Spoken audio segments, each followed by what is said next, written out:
நீ சொன்னதெல்லாம் அருமை. ஆனால் ஒன்றே ஒன்று தான் எனக்கு இடிச்சிச்சு. உங்களோட யூடியூப்பில் நிறையா பார்த்துருக்கீங்கய்யா. அந்த மோட்டிவேஷனெல்லாம் எனக்கு கொஞ்சம் பிடிச்சிருக்குன்ற மாதிரி பேசிட்டீங்க. தயவு செய்து இந்த மோட்டிவேஷன்ற வார்த்தை ஒரு கெட்ட வார்த்தை. தயவு செய்து அதை யாரும் யூஸ் பண்ணாங்க. மோட்டிவேஷன்றது வேலை தவன் உட்காந்துக்கிட்டு 1000 ரூபா தானே காசு வாங்கி அவனுக்கே வீடு நடத்த அறிவு இருக்காது. வர்றவங்களுக்கெல்லாம் கதை சொல்லிக்கிட்டு 3A 4B இது இப்படி இது இப்படி. அடைய மோட்டிவேஷன் ஸ்பீக்கர்கிட்ட பேச்ச கேட்டு எவனாவது ஒருத்தன் உருப்பட்டேன்னா கை தூக்கு 1000 ரூபா தராங்க.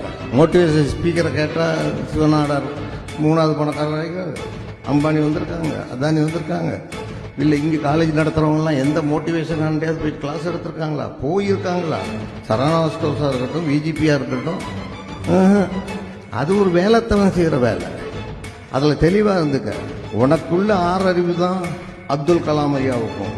உன்னை பற்றி நீ தீர்மானிப்பது வேற உலகில் எவனும் தீர்மானிக்க முடியாது. உன் தகப்பனார் உன் மீது வைக்கும் நம்பிக்கை, உன் தாய் உன்னிடம் காட்டும் பாசம், இதெல்லாம் சேர்ந்து உனக்கு எதிராக உன் கண் முன்னால் எது இருக்கிறதோ, உன் துன்பம், உன் வேதனை, உன் சோகம், உனது ஏமாற்றம், உனது அவமானம், இதுதான் உன்னை வழி நடக்கும். இதுல இருந்தா நீ பாடம் படிச்சு மேல வர முடியுமே தவிர எவன் பேச்சையும் கேட்காத. எழுதிக்க.